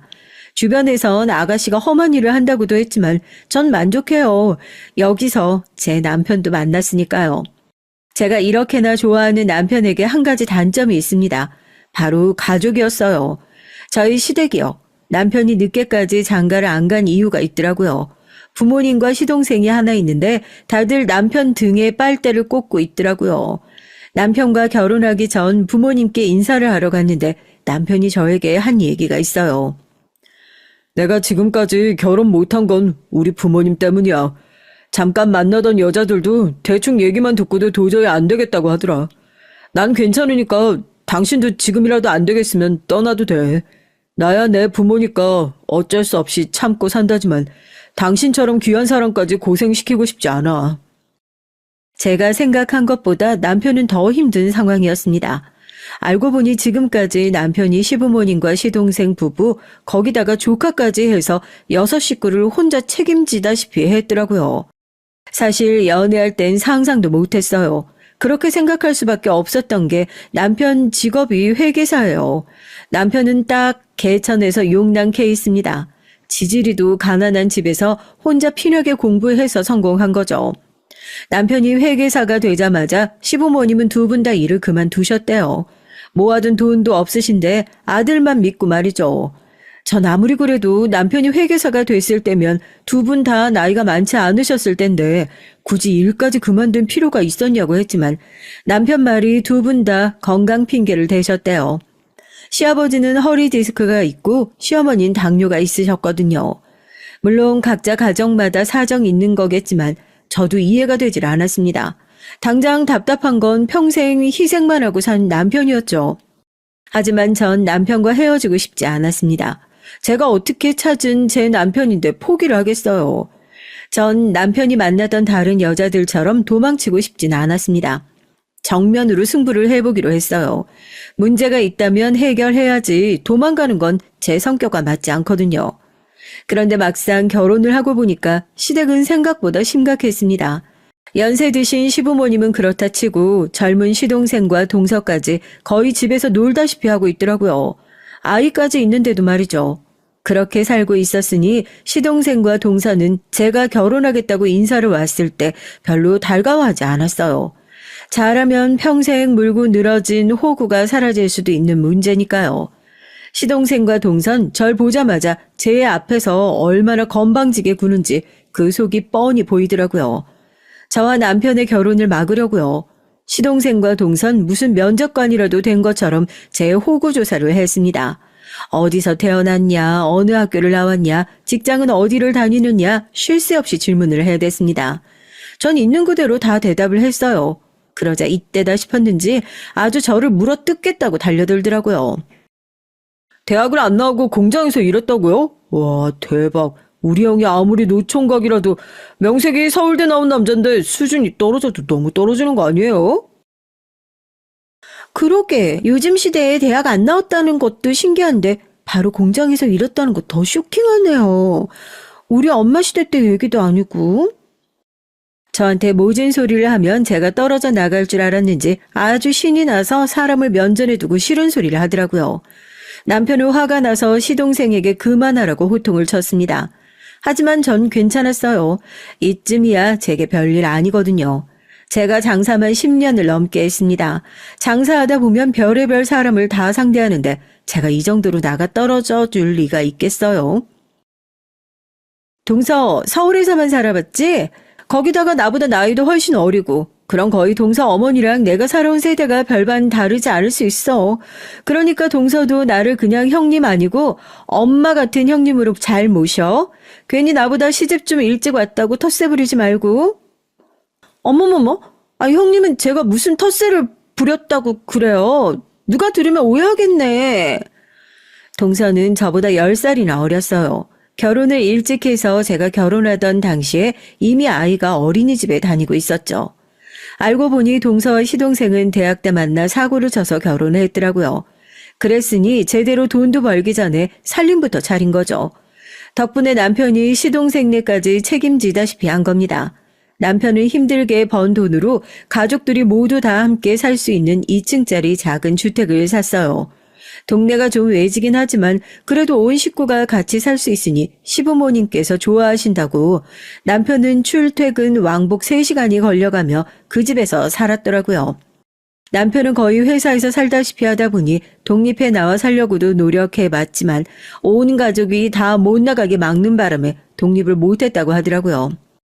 안 봐도 비디오죠. 남편이 출퇴근하느라 힘들어하는 걸 뻔히 알면서도 다 큰아들 독립 못 시키는 데는 이유는 딱 하나입니다. 집안의 유일한 호구를 멀리 보낼 수 없었을 테니까요. 전 결혼 준비를 할 때 바로 알았어요. 저희 살 신혼집을 구하는데 무조건 시댁 가까이에 살아야 한다고 하더라고요. 저와 부모님이 운영하는 정육점도 시댁에서 멀지 않아요. 그래도 전 친정 부모님이 사시는 같은 아파트 단지 신혼집으로 구할 생각이었거든요. 꼭 친정 근처서라가 아니라 제가 살아보니 신축의 가격도 비싸지 않고 저희 부부 예산에 그런 집 구하기 쉽지 않아 딱 좋았거든요. 그런데 시부모님은 노발대발이었습니다. 준석이 우리 집 장남이야. 누가 장남을 처가 근처로 보낸다니? 난 절대 허락 못하니까 무조건 우리 집으로 들어오든지 아니면 우리 집 근처에 구해. 어머니, 처가 근처라 꼭 그쪽으로 가는 건 아니에요. 그쪽의 위치도 좋고 예산에도 맞아서 여러 면에서 고려해보고 결정한 겁니다. 남편은 얼마나 답답한지 한숨까지 쉬더라고요. 전 속이 상해 잠자코 있었습니다. 그런데 그때였어요. 가만히 있으면 반응 갈 걸 시동생이 말도 안 되는 소리를 하더라고요. 형은 이왕 늦은 거 굳이 뭐하러 장가를 간다고 그래? 어차피 그 나이에 애도 안 생길 텐데 그냥 연애들이나 하지. 그 비싼 아파트를 뭐하러 사? 돈 아깝게. 정말 골이 아프다는 게 뭔지 알겠더라고요. 아무리 사회생활은 안 했어도 명색이 대학까지 나와 배웠다는 사람이 저런 멍청한 소리를 하는지 모르겠더라고요. 저희가 벌어서 집을 산다는데 마치 시동생 통장에 있던 돈이 나가는 것처럼 아까워하더라고요. 전 어이가 없어서 시동생을 쏘아봤습니다. 그런데도 시동생은 아랑곳하지 않고 멀쩡한 집 놔두고 왜 새 집 사냐고 투덜거리더라고요. 정말 가족이 되기도 전에 벌써 미운정이 드는 것만 같았죠. 거기다가 더 기가 막혔던 건 시부모님도 똑같다는 겁니다. 그럴 돈 있으면 나 여행이나 좀 보내달라니까. 내가 친구들하고 스페인 순례길 보내달라고 했을 땐 힘들다고 하더니만. 아버지, 허리 디스크 수술 받은 지 얼마 됐다고 순례길이에요. 당장은 안 되고 병원에서 오래 걸어도 된다고 하시면 보내드린다고 했잖아요. 이런 가관도 없었습니다. 이런 상황에 시아버지는 순례길 타령을 하시더라고요. 허리에 복대를 칭칭 감으시고요. 전 애써 말을 아꼈습니다. 제 성질대로 했다간 괜히 남편과 시부모님 사이까지 틀어질 것 같아서요. 아들이 장가를 간다는데 누구 하나 축하해주는 사람이 없고 다들 못 잡아먹어서 안달이더라고요. 남편은 듣다 참기 힘들었는지 그만 좀 하시라고 자기도 이제 40대 중반이라면서 알아서 하겠다고 소리를 지르고 자리를 일어났습니다. 정 끓어오르는 분노를 애써 참고 인사라도 드리고 돌아가려고 주방 안쪽으로 들어갔어요. 그런데 시어머니와 동서가 둘이 궁시렁거리고 있더라고요. 저 여자 분명히 아주버님 직업 보고 달려든 거라니까요. 그게 아니면 저 나이에 굳이 결혼을 왜 해요? 내 아들이지만 정말 이해가 안 된다니까. 지가 뭐가 못나서 정육점에서 고기나 자르는 나이 많은 여자랑 결혼을 하냐고. 도대체 뭐를 보고. 저도 처음 들었을 때 엄청 놀랐다니까요. 지금까지 장가 안 가고 계시길래 눈 엄청 높으신가 했더니만 40 된 아줌마가 뭐래요? 내가 나이는 좀 많아도 어디 가서 아줌마 소리를 아직 안 듣는데 예비 동서가 말을 좀 함부로 하네. 저도 웬만하면 그냥 모른 척 돌아가려고 했는데 도저히 화가 나서 그냥 못 가겠더라고요. 제가 주방 안까지 들어가고 나서야 화들짝 놀란 동선 애써 남편이 연애도 오래 안 했는데 너무 빠르게 결혼을 결정한 것 같아 걱정돼서 한 소리라고 둘러대더라고요. 걱정 마요. 동서 말대로 우리가 나이가 있는데 어머님 아버님께 예쁜 손주 하루라도 더 빨리 낳아드리려면 서둘러야죠. 어머, 그 나이에 자식까지 보시려고요? 저희 아주버님 나이가 40 중반이에요. 너무 욕심 많으신 거 아니에요? 맞아요. 내가 원래 욕심이 좀 많아요. 그래서 앞으로 우리 신랑 돈 관리도 내가 하기로 했어요. 신랑도 제가 하는 게 더 잘할 것 같다고 그러더라고요. 저 나름대로 일종의 선전포고였습니다. 이제 던 제 남편 등에 빨대 꽂지 말라는 경고를 포함해서요. 제 말에 시어머니와 동서의 눈이 동그래졌습니다. 사실 이건 저와 남편이 진작 상의한 내용이에요. 남편이 결혼까지 망설일 정도로 가족들을 버거워하고 힘들어하는 데는 경제적인 이유가 가장 크니까요. 남편은 회계사예요. 아무리 아내라도 남한테 경제권을 넘길 정도로 허술한 사람이 아니죠. 하지만 시댁 식구들과 거리를 두려면 필요한 부분이었습니다. 말처럼 제가 다 관리를 하진 않겠지만 적어도 지금처럼 시댁 식구들이 툭 하면 은행처럼 돈을 요구하는 일을 최대한 방지하기 위해 결정한 부분이었어요. 하지만 이게 노력한다고 되는 게 아니더라고요. 평생 남편에게 의지만 하고 살았던 사람들이라 전혀 달라질 생각이 없었습니다. 오히려 결혼하고 제가 있으니 뒤로 쉬쉬하면서 남편을 조정하려고 들었어요. 저도 남편에게 워낙 많이 들었기 때문에 일일이 상관하고 싶진 않았습니다. 시댁 식구들도 가족들 나름대로 지금까지 살아온 방식이 있는데 제가 왈가왈부하면 싫어하는 게 당연하죠. 다만 정도가 지나칠 땐 저도 가만히 있을 수는 없었습니다. 한 번은 그런 적이 있어요. 시동생과 동선 둘 다 프리랜서입니다. 마을이 좋아 프리랜서지 사실 둘 다 노는 날이 더 많았어요. 시동생과 동선 음대를 나왔거든요. 시동생은 작곡을 한다면서 매일 작업실이라고 만들어 놓은 방에 틀어박혀 있고 동서는 바이올린을 전공했다는데 가끔 레슨이 있다고 나가는 거 말곤 특별히 하는 일이 없었죠. 많이 벌든 못 벌든 시동생과 동서 사정이지만 문제는 그런 상황이 저희에게도 피해라는 겁니다. 둘 다 결혼하고 지금까지 내내 시댁에서 함께 사는데도 생활비 한 푼을 안 낸다네요. 전 이해가 안 돼서 남편에게 몇 번이나 물었습니다. 아무리 그래도 아이까지 세 식구가 얹혀 살면서 어떻게 생활비도 안 내고 사냐고요. 시부모님 두 분 다 벌이가 없으신데 그럼 생활을 어떻게 하냐고 물었습니다. 그러자 남편 말이 기가 막혔어요. 남편은 부모님의 전반적인 생활비를 다 책임지고 있어요. 달에 현금으로 생활비도 조금씩 드리는 것도 모자라 부모님 두 분은 아예 남편 카드를 쓰신답니다. 이제야 이해가 됐죠. 동서와 시동생이 돈 벌 생각을 왜 안 했는지 말이죠. 동서와 시동생은 철없던 시절에 결혼을 해야 아이를 낳고 지금까지 시부모님 신세를 지는 걸 당연하게 생각했어요. 먹는 것부터 입는 거 쓰는 거 몽땅 다 시부모님에게 얹혀서 생활한 겁니다. 결론은 남편 돈으로 5식구가 먹고 산 거였어요. 더 화가 나는 건 가족들의 씀씀이었습니다. 남편은 돈 아깝다고 10년이 넘은 차로 왕복 3시간씩 운전해가며 출퇴근을 해요. 그런데 그렇게 힘들게 번 돈으로 시아버지는 골프를 치시고 시어머니는 매년 해외여행을 가십니다. 그뿐만이 아니에요. 시동생과 동서은 시부모님을 졸라서 툭하면 백화점에 가서 쇼핑을 해대요. 명색이 음악하는 사람들이라 겉으로 보는 게 매우 중요하다면서요.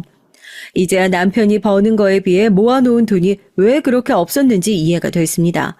결혼할 때 신혼집도 거의 다 제 돈으로 산 거나 다름없었거든요. 회계사가 아무리 잘 벌어도 지금까지 6식구를 책임졌으니 그럴만했어요.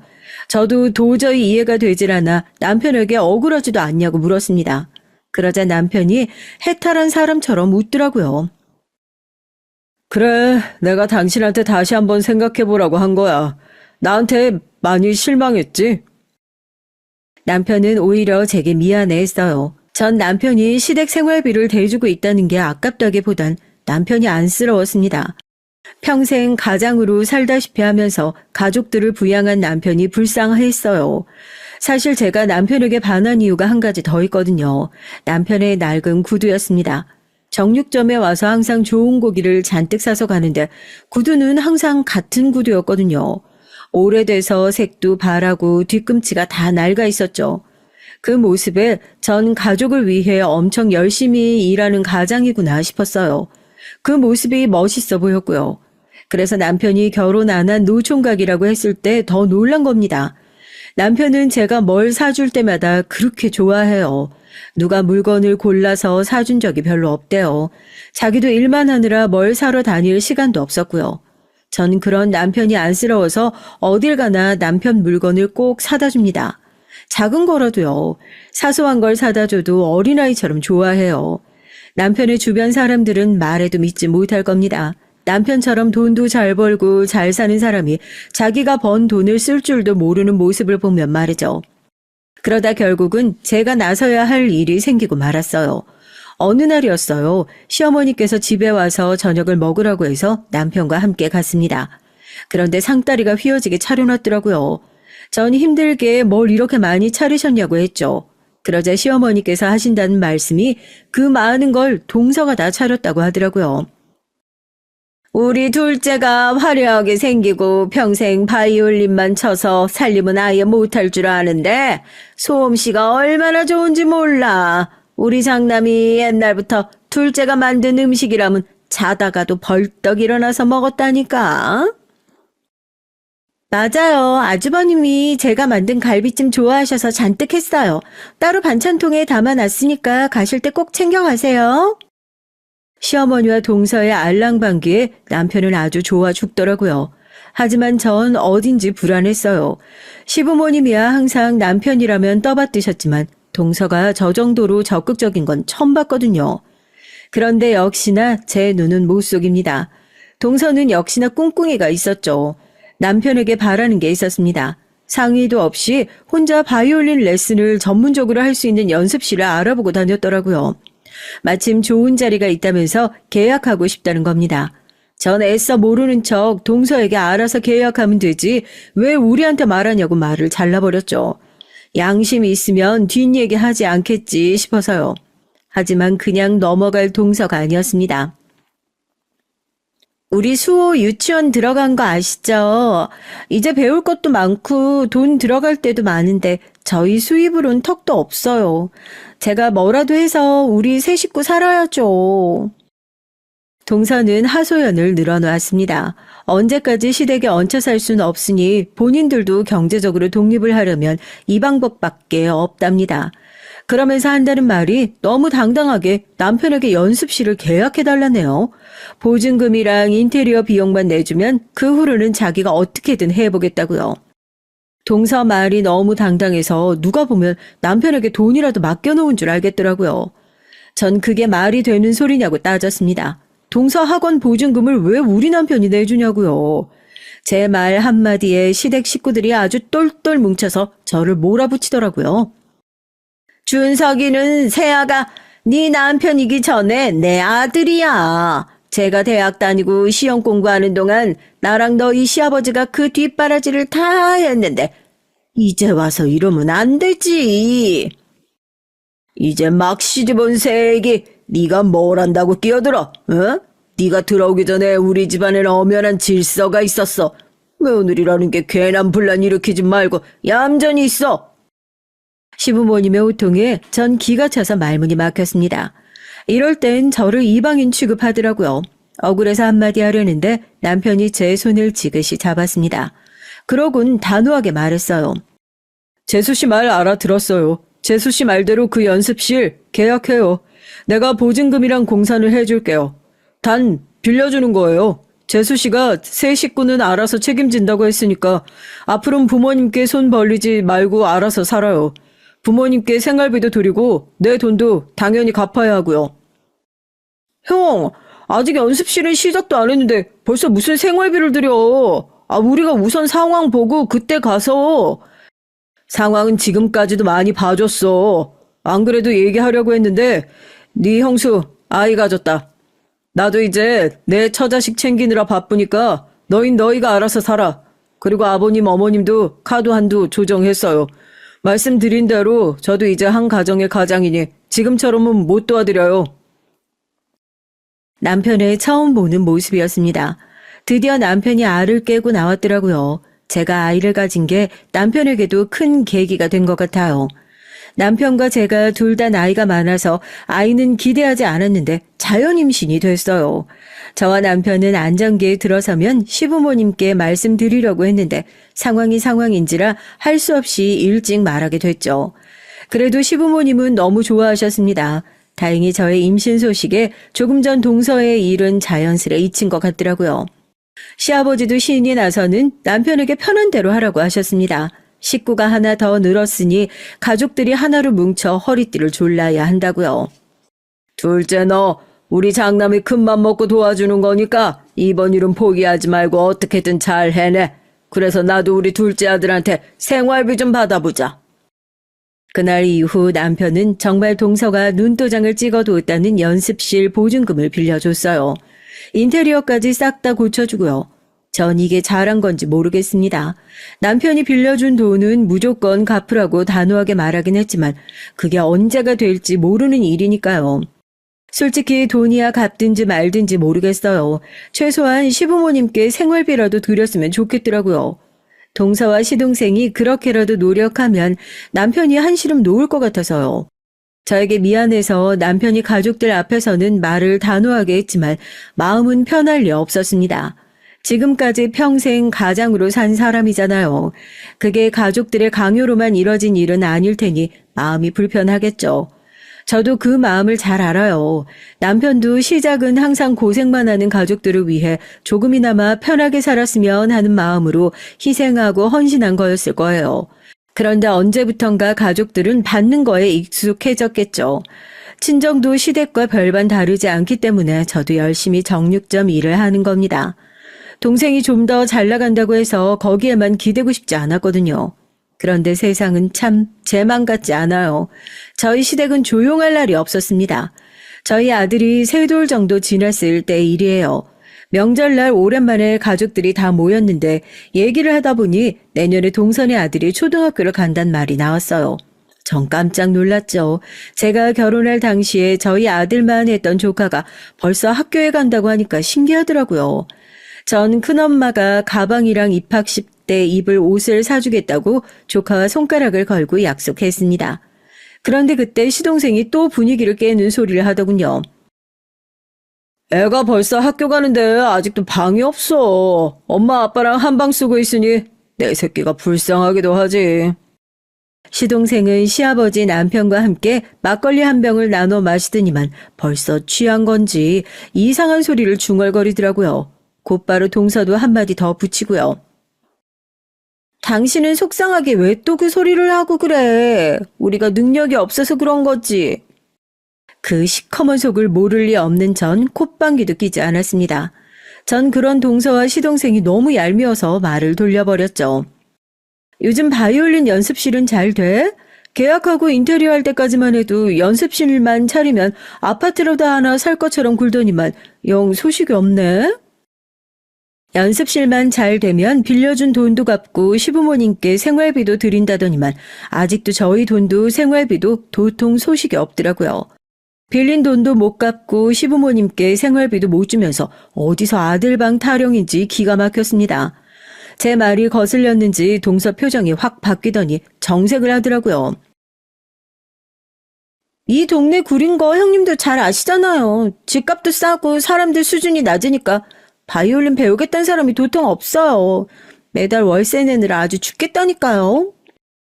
동선 매일 같은 소리였습니다. 월세 내느라 힘들어 죽겠다는 소리를 몇 년째 듣는지 모르겠어요. 시동생도 마찬가지였고요. 애 하나 키우는데 돈이 얼마나 들어가는지 나가서 막노동이라도 뛰어야 하나 고민이라고 하더라고요. 심각한 얼굴을 하고서요. 제가 보기엔 다 연기인 것 같았는데 역시나 착한 남편 눈엔 다르게 보였나 봐요. 동서와 시동생의 하소연을 잠자코 듣고 있던 남편은 시동생이 안쓰러운지 나름 고민을 해서 해결책을 찾아주려고 노력하더라고요. 시댁에 원래 남편이 쓰던 방이 있어요.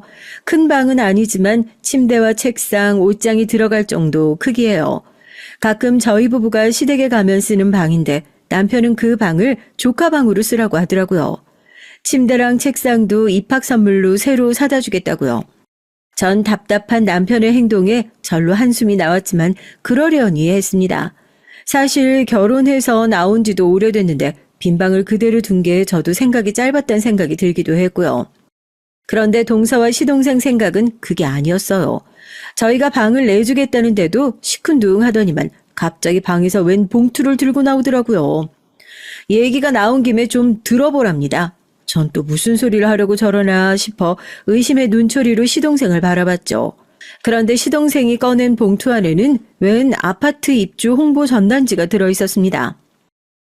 형, 우리 이 집에서 벌써 10년 가까이 산 거 알지? 이사 올 때도 20년이 넘은 집이라고 했는데 낡아도 너무 낡았어.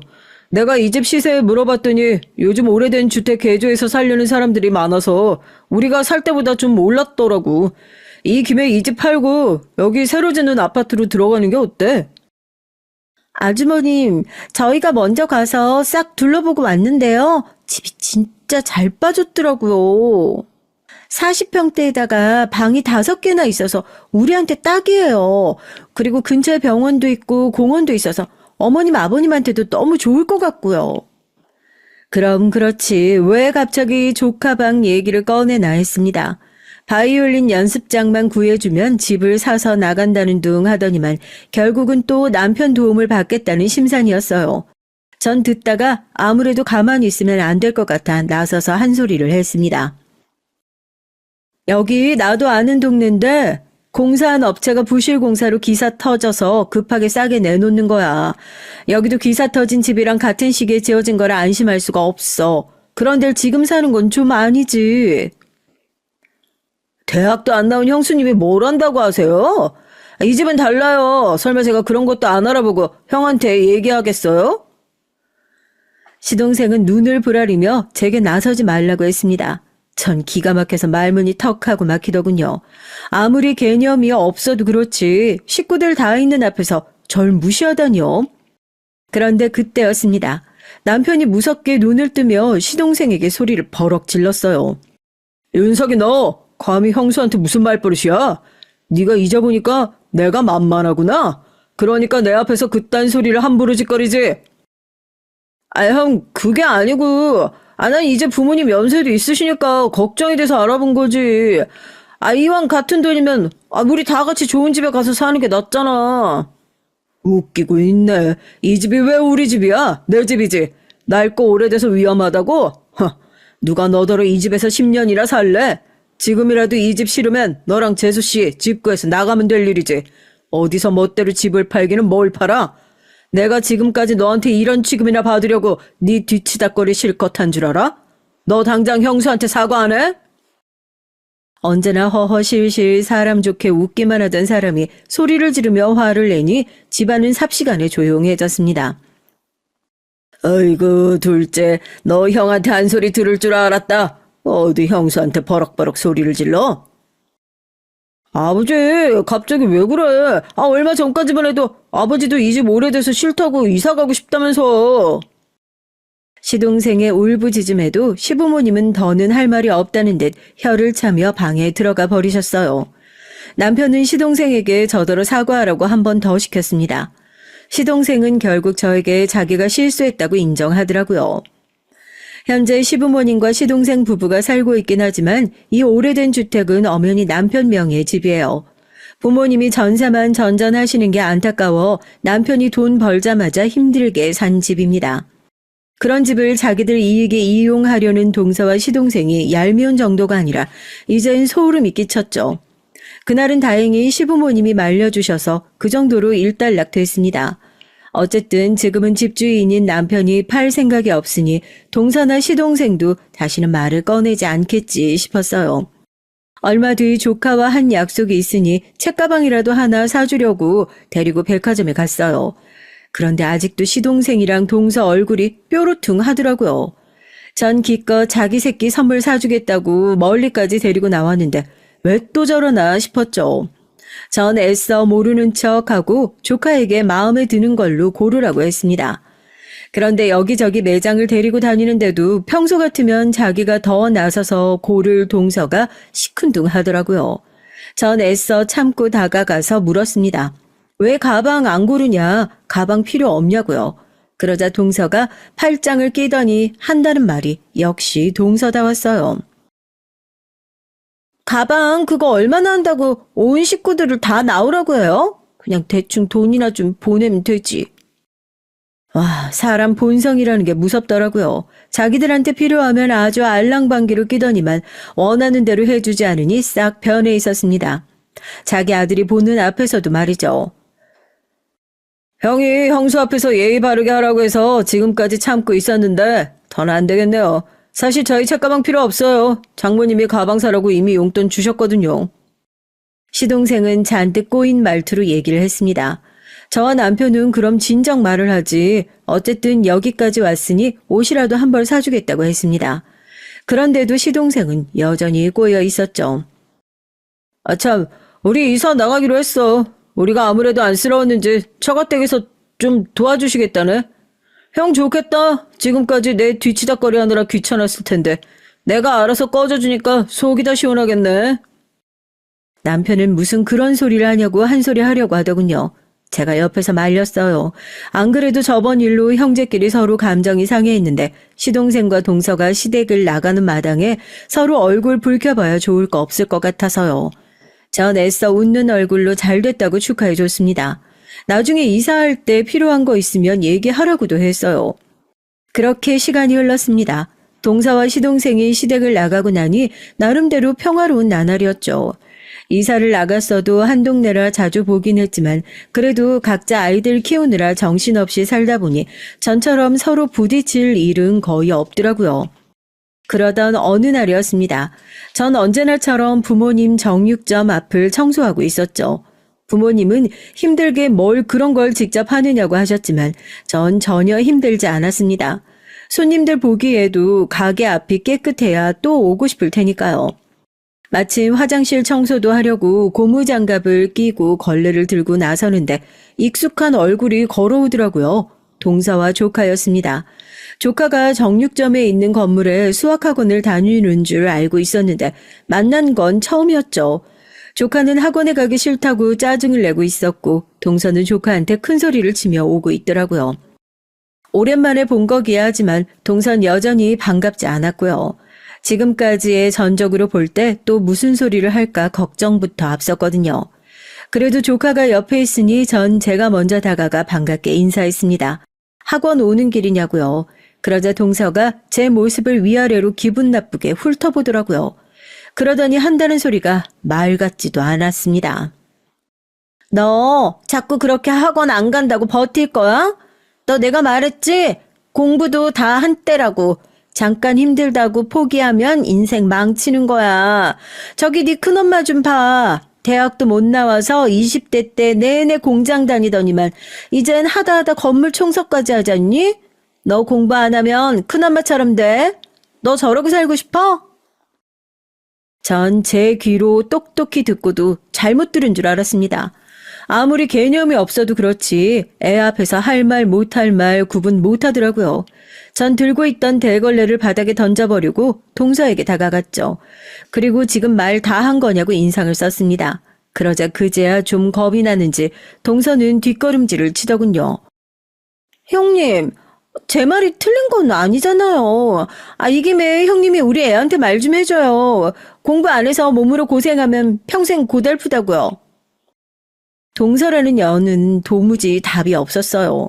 지금까지 그나마 나이도 어리고 나름 가족이라고 생각해서 저도 참아준 건데 이제 저도 참아줄 수가 없더라고요. 지도 나이도 처먹을 만큼 처먹었고 조카도 벌써 중학생인데 아직도 저러고 사나 싶더라고요. 전 제 성격대로 하기로 했습니다. 전 동서에게 성큼성큼 다가가 동서의 뺨으로 올려붙였죠. 그리고 지금까지 제가 말하지 않았던 진실을 동서에게 얘기했습니다. 야, 이 엄치라고는 없는 년아. 네가 지금까지 내 남편 도움받으면서 산 세월이 얼만데 아직도 정신을 못 차리고 내 앞에서 함부로 떠들어? 내가 공부를 안 해서 평생 고달프게 살아?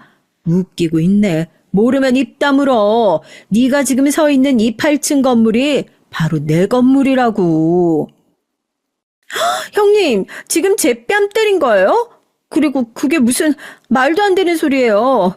구라를 쳐도 무슨 그런 구라를? 동서는 뺨을 부여잡으며 제 말을 믿지 않았습니다. 그때 밖에서 나는 소리를 듣고 놀란 부모님이 가게 밖으로 나오셨어요.